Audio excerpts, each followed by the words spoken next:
Assalamualaikum warahmatullahi wabarakatuh. Bismillahirrahmanirrahim. Alhamdulillahirrahmanirrahim. Wa bihi nasta'in wa ala umuri dunya waddin. Wassalatu wassalamu ala sayyidil anbiya'il mursalin sayyidina wa maulana Muhammadin wa ala alihi washabihi ajmain. Nama ba'du. Syukur alhamdulillah pada kali ini saya bisa menayangkan kembali. Terima kasih kepada teman-teman semuanya, sedulur semuanya yang like, subscribe dan mengikuti siaran saya saluran ngaji Ansos Kanggul. Terima kasih semuanya. Saya akan memulai dari saya harus katakan dulu ya, ini spesial, judul yang spesifik gitu karena berkaitan dengan situasi nasional politik kita sekarang ini, dan saya kira sebagai efek dari Ansos lah, kira-kira gitu, perspektif Ansos, saya harus memakai ya judul ini karena itu nyaris menjadi permasalahan kita semuanya secara nasional, tidak bisa dihindari dan semuanya harus merespon, yaitu soal pemilihan umum 2024 atau pemilu 2024 gitu ya kira. Oleh karena itu saudara, pada topik kali ini sengaja saya memakai judul itu supaya nanti tidak melengkapi, dan ini saya katakan lagi bahwa ini juga bagian dari persoalan yang kita hadapi, makanya sudah harus kita urai, kita harus tahu, kita harus mensikapinya secara benar, secara proporsional. Saudara-saudara semuanya, saya akan memakai cara yang agak beda mungkin ya. Kalau sebelumnya penuh dengan style atau gaya literasi, literatif gitu, ini saya akan pakai yang agak terbalik, karena saya berangkat dari kenyataan. Dari kenyataan itu akan saya coba urai, akan saya coba cari, dan urainya nanti akan saya sistematisir seperti juga pada akhirnya orang-orang membuat definisi secara detail atau sistematis atau ilmiah. Begini saudara, kalau di kampung-kampung gitu ya, bisa di sekolah ya, pokoknya yang publik ya, di umum di masyarakat kita, pertanyaan sederhana ya seperti itu tadi, apa tuh sebetulnya pemilu itu? Mereka mengidentikan atau menyamakan dengan pemilu ya identik dengan mencoblos. Itu artinya ya, mencoblos partai, mencoblos memilih atau mencoblos caleg dan apa yang diprogramkan atau yang diskenariokan dalam sebuah pemilu. Oleh karenanya, meski jawabannya simpel, tapi saya kira uraiannya juga akan bisa menjawab seperti kata-kata atau pertanyaan-pertanyaan yang lengkap gitu ya. Nah, kembali ke nyoblos atau milih. Orang desa, orang kampung tahunya ya nyoblos si A menjadi caleg, nyoblos si A menjadi wali kota, nyoblos si A menjadi presiden dan seterusnya. Itu artinya ya tujuan dari pemilu itu sendiri kan memilih wakil rakyat, memilih pimpinan rakyat, pimpinan baik di tingkat kota, kabupaten, provinsi maupun pusat atau presiden. Dari situ kemudian kita bisa menambahkan bahwa ternyata memilih itu ada 3 misalnya. Ada legislatif, ada senator karena ada DPD, dan ada eksekutif karena nanti ada pilihan presiden. Itu yang menjadi pokok dulu. Nah, mengapa seperti itu? Mengapa kemudian seperti itu? Ya tentu dalam kurun waktu tertentu atau yang disepakati, yang dipilih itu nanti akan bekerja mengelola pemerintahan supaya pemerintahnya berjalan dengan baik, supaya tujuan-tujuannya tercapai, misalnya soal kesejahteraan, soal peningkatan ekonomi, soal pengurangan pengangguran, soal kesehatan dan seterusnya. Itu yang nanti pasti akan dilakukan oleh orang-orang yang kita pilih. Terus dengan demikian kita sudah bisa menjawab, sudah bisa menjelaskan apa yang dipilih, siapa yang dipilih, dan harus bagaimana yang dipilih itu nanti. Pemilu nanti kan ada 2 ya, bahkan ada 3 ya, karena pemilihan presiden serentak seperti pemilu yang sebelumnya. Di pemilu 2019 itu ya, ada milih legislatif, ada milih DPD, ada memilih presiden atau wakil presiden. Ini yang harus di garis bawahi gitu, supaya ini juga membuat persamaan dari semua definisi.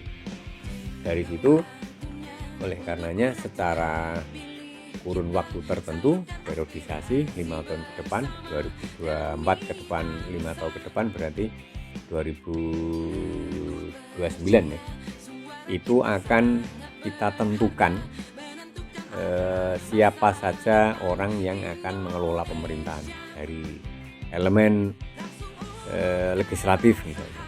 Ada caleg dari mulai kota, kabupaten, provinsi sampai pusat.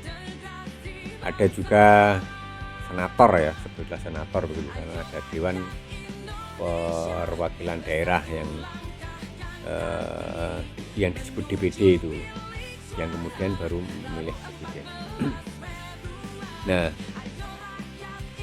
oleh karena dari 3 elemen tadi, ini yang harus ditandaskan bahwa pemilu itu kemudian akan menghasilkan orang-orang atau menghasilkan personal-personal yang nanti akan mengisi pada tupoksi yang dimaksud. Karena kalau eksekutif ya pasti nanti akan menjadi eksekutor dari pemerintahan pembangunan ya, yang dicanangkan. Legislatif berarti legislatornya dan seterusnya lah. Nah, pentingnya kemudian kita memilih saat ini atau menentukan pilihan saat ini supaya 5 tahun ke depan itu betul-betul seperti apa yang kita lakukan, seperti yang kita harapkan. Tentu sudah banyak elemen-elemen atau pihak-pihak kelompok-kelompok masyarakat yang menyuarakan pemilu nanti harus tidak ada money politik, tidak ada kecurangan, tidak ada gontok-gontokan lah ya, dan seterusnya itu, sehingga menjadi ajang atau kompetisi demokrasi yang betul-betul ideal. Karena kemudian yang diharapkan itu, kalau dulu ada slogan ya, langsung, umum, bebas, rahasia, jujur dan adil gitu. Sekarang sepertinya masih dipakai, hanya kalah kuat dengan isu money politik ya, karena belakangan ini kalau saya nggak keliru, selain pemilu 99 itu ya, berarti pemilu di 2004 sampai 2009, 2014, 2019 sampai sekarang ini sudah syarat dengan politik uang. Karena kompetisinya memang bisa disebut agak liar gitu ya, karena bisa saja tiap orang akan dengan tujuannya itu tadi, menghalalkan segala cara untuk tercapai tujuannya, untuk jadi dewan lah, atau menjadi wali kota dan seterusnya. Itu artinya, pertanyaan saya sederhana, kalau itu sudah taruhlah di 4 kali atau 3 kali lah ya, 3 kali kita pemilu masih saja menghadapi persoalan yang sama, berarti kita tidak maju. Karena taruhlah mulai dari 2004 kita sudah mulai menyoal anti politik uang, anti kecurangan, tidak melakukan kecurangan dan tidak melakukan istilahnya itu chaos gitu ya, karena kertaan yang ada di bawah, polarisasi di tingkat publik masa itu terjadi, sehingga ya itu kalau masih terjadi lagi berarti kita tidak berefleksi atas pemilu-pemilu yang kita hadapi. Makanya kali ini kita harus betul-betul memberi perhatian khusus, memberi perhatian yang sangat serius begitu ya.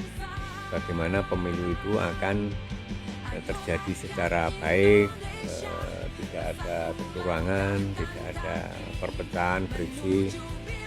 Dulu sempat kita ada friksi yang kuat itu ya, antara cebong dan kampret itu ya. Mudah-mudahan nggak ada lagi. Justru sebaliknya, kita harus melihat sosok yang kita pilih itu betul-betul ideal menurut kita. Visinya bagaimana, misinya bagaimana, rekam jejaknya bagaimana, dan seterusnya, itu yang menjadi alasan kita untuk memilih dia. Kalau memang dari kriteria itu tidak memenuhi seperti yang kita harapkan, ya tentu jangan dipilih gitu, karena pasti nanti akan tidak baik juga, akan buruk juga gitu. Nah, oleh karenanya apalagi kalau soal presiden ya, pemilihan presiden nanti juga akan serentak itu, kita juga harus tahu betul pilihan-pilihan itu dengan misalnya rekam jejaknya, dengan misalnya orasi atau narasi-narasi politik yang disampaikannya, baik itu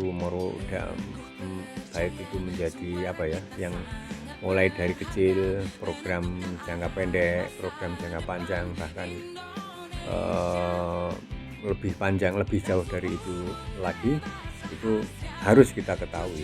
Karena kalau tidak, ya bagaimana kita mau tahu bahwa si calon presiden A, B, C itu baik dan bisa mengelola dengan baik pemerintahan ke depan, kalau tidak punya konsep atau ide, gagasan, dan program yang baik. Ini yang saya sodorkan secara